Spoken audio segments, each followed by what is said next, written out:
இப்போ நம்ம இந்த ராயல் சி ப்ராஜெக்ட் பாக்குறதுக்கு முன்னாடி இந்த ப்ராஜெக்ட்டை வந்து ஸ்டார் ஹோம்ஸா பண்ணிட்டு இருக்காங்க அப்படின்னு சொல்லியிருந்தாங்க. ஸ்டார் ஹோம்ஸ் வந்து பாத்தீங்கன்னா இந்த OMR சரௌண்டிங்ல நீங்க வந்து லேண்ட் பார்த்துட்டு இருக்கீங்க அப்படின்னா கண்டிப்பா ஸ்டார் ஹோம்ஸை நீங்க வந்து கேள்வி விடாம இருந்திருக்கவே முடியாது. அந்த அளவுக்கு வந்து பாத்தீங்கன்னா சுத்தி ப்ராஜெக்ட் பண்ணிட்டு இருக்காங்க. உங்களுக்கு இந்த சரௌண்டிங்லேயே வந்து பாத்தீங்கன்னா கிட்டத்தட்ட ஒரு 10 ப்ராஜெக்ட் மேல இவங்க வந்து பண்ணிட்டு இருக்காங்க. இந்த ப்ராஜெக்ட் வந்து பாத்தீங்கன்னா ஸ்டார் ஹோம்ஸ் உடைய 30th ப்ராஜெக்ட்டுங்க.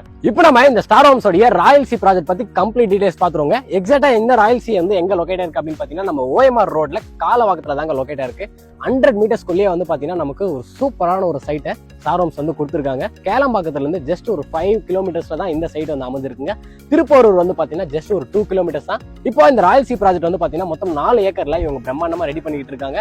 இது வந்து பாத்தீங்கன்னா எர்லி பேர்ட் ஸ்டேஜ்ல தாங்க இருக்கு. அதாவது இந்த சைட்டோடைய ப்ரீ லான்ச் கூட இன்னும் ஸ்டார்ட் ஆகலங்க. இந்த சைட் வந்து எப்போ லான்ச் ஆகுது அப்படின்னு பாத்தீங்கன்னா நெக்ஸ்ட் மந்த் தான் லான்ச் ஆகுது. நம்ம ரொம்பவே எர்லி ஸ்டேஜ்ல தான் இந்த சைட்டை வந்து நம்ம வீடியோ எடுத்துட்டு இருக்கோங்க. மொத்தம் 4 ஏக்கர்ல 116 பிளாட்ஸ் வந்து கொடுத்துருக்காங்க. மொத்தம் 2 ஃபேஸா வந்து பாத்தீங்கன்னா இந்த சைட்டை வந்து ரெடி பண்ணிட்டு இருக்காங்க. உங்களுக்கு 600 ஸ்கொயர் ஃபீட்ல இருந்து 2400 ஸ்கொயர் ஃபீட் வரையும் இங்க பிளாட்ஸ் எல்லாமே அவைலபிள் இருக்குங்க. நம்ம எர்லி ஸ்டேஜ்ல நம்ம தான் எக்ஸ்க்ளூசிவா வீடியோ பண்றதுனால நமக்கு எல்லா ஃபேஸிங்லயுமே பிளாட்ஸ் வந்து அவைலபிள் இருக்குங்க. நீங்க எல்லாமே விருப்பப்படுற மாதிரி ஈஸ்ட் ஃபேஸிங்லயும் பிளாட்ஸ் அவைலபிள் இருக்கு. கார்னர் பிளாட்ஸ்மே இங்க அவைலபிள் இருக்குது. ஒரு அருமையான விஷயம் அப்படின்னு சொல்லாங்க. இப்போ நம்ம இந்த ராயல் சில இந்த மாதிரியான அம்யூனிட்டிஸ் எல்லாம் கொடுத்துருக்காங்க அப்படின்னு சொல்லிட்டு பார்க்க போறோங்க. ஒரு கேட்டட் கம்யூனிட்டி ப்ராஜெக்ட்டுக்கு அம்யூனிட்டிஸ் அப்படின்றது ரொம்ப ஒரு முக்கியமான விஷயம். அப்படி பார்க்கும்போது இந்த 4 ஏக்கருக்குமே நமக்கு வந்து பாத்தீங்கன்னா சுத்தி காம்பவுண்ட் வால் வந்து ப்ரொவைட் பண்ணிருக்காங்க. சைட்ல பிளாக் டாப் தார் ரோடு தான் கொடுத்துருக்காங்க. ரோடோட சைஸ் வந்து பாத்தீங்கன்னா 30 ஃபீட் 24 ஃபீட்ல நல்ல வைடான பிளாக் டாப் தார் ரோடு தான் கொடுத்துருக்காங்க. என்ட்ரன்ஸ்ல நமக்கு கேட் கொடுக்க போறாங்க. அண்ட் அது மட்டும் இல்லாம 24/7 செக்யூரிட்டியுமே வரப்போகுதுங்க. சைட்டுக்குள்ளேயே உங்களுக்கு CCTV கேமராவும் கொடுக்க போறாங்க. அண்ட் அது மட்டும் இல்லாம சைட்டுக்குள்ளேயே உங்களுக்கு சோலார் ஸ்ட்ரீட் லைட்ஸும் வருது. இன்னொரு விஷயம் என்ன அப்படின்னு பாத்தீங்கன்னா சைட்டுக்குள்ளேயே உங்களுக்கு EBயுமே வந்துருதுங்க. Ground level வாட்டருங்க. இந்த ஏரியால 35 ஃபீட்லயே வந்து பாத்தீங்கன்னா நல்ல போர்ட்டபிள் வாட்டருமே வந்து பாத்தீங்கன்னா நமக்கு கிடைச்சிருங்க. இப்போ நம்ம இந்த ராயல் சீல இருந்து நமக்கு இந்த மாதிரியான லொகேஷன் அட்வான்டேஜ் எல்லாம் இருக்கு அப்படின்னு சொல்லிட்டு பார்க்க போறாங்க. நம்ம எங்க இடம் வாங்கினாலும் ஃபர்ஸ்ட் பார்க்க வேண்டிய முக்கியமான விஷயம் என்ன அப்படின்னு பாத்தீங்கன்னா அந்த லொகேஷன் வந்து நமக்கு இந்த மாதிரியான லொகேஷன் அட்வான்டேஜஸ் இருக்கு அப்படின்னு சொல்லிட்டு. ஏன்னா ஃபியூச்சர்ல அதை பேஸ் பண்ணி தான் நமக்கு அப்ரிசியேஷனும் ப்ராஃபிட்டும் எப்படி வரும் அப்படின்றத நம்ம ஈஸியா வந்து கணக்கு போட்டுக்க முடியுங்க.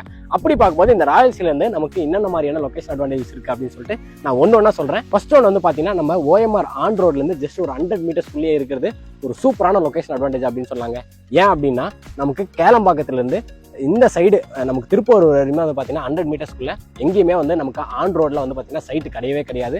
அப்படி இருக்கும்போது நம்ம ஒரு 100 மீட்டர்ஸ்குள்ளேயே இருக்கிறதுனால நமக்கு ஒரு சூப்பரான ஒரு லொகேஷன் அட்வான்டேஜுங்க. அது மட்டும் இல்லாம நம்ம எல்லாருக்குமே தெரியும் கேளம்பாக்கம் இன்னைக்கு தேதியில எந்த அளவுக்கு ஒரு பிஸியான ஒரு டெவலப்டான ஒரு லொகேஷனா மாறி இருக்கு அப்படின்னு சொல்லிட்டு. நீங்க அப்படியே வந்து பாத்தீங்கன்னா கேளம்பாக்கம் அந்த சரௌண்டிங் 1 by 1 வந்து டெவலப் ஆயிட்டு வந்துட்டே இருக்கு. அடுத்த ஃபோக்கஸே வந்து பாத்தீங்கன்னா இந்த காலவாக்கம் தாங்க. கேளம்பாக்கத்துல மிஸ் பண்ணவங்க இப்போ காலவாக்கத்தில் மிஸ் பண்ணிடாதீங்க அப்படின்ற ஒரு டேக்லைன் தான் வந்து பயங்கரமா போயிட்டு இருக்கு. அண்ட் இன்னொரு முக்கியமான விஷயம் நம்ம பார்க்க வேண்டியது என்ன அப்படின்னு பாத்தீங்கன்னா டெவலப்மெண்ட்ல நமக்கு ரோட்லாம் எந்த அளவுக்கு டெவலப் ஆகுது அப்படின்றது ஒரு முக்கியமான விஷயங்க. அப்படி பார்க்கும்போது நம்ம எல்லாருக்குமே தெரியும் நம்ம வண்டலூர்ல இருந்து கேளம்பாக்கம் ரோடு வந்து பாத்தீங்கன்னா ஒரு 10 வருஷத்துக்கு முன்னாடி எப்படி இருந்துச்சு, இப்போ கரண்டா வந்து பிரசன்ட்ல எப்படி இருக்கு அப்படின்னு சொல்லிட்டு ஒரு வேற லெவலுக்கு ஒரு டெவலப்மெண்ட் வந்து பாத்தீங்கன்னா நடந்துட்டு இருக்குங்க. நம்ம GST ரோடு வந்து எந்த அளவுக்கு ஒரு வேகமா வளர்ந்துச்சோ அதே மாதிரி தான் நம்ம வண்டலூர் டு கேளம்பாக்கம் ரோடுமே பிரசன்ட்ல ரொம்பவே பயங்கரமா வளர்ந்துட்டு இருக்குங்க.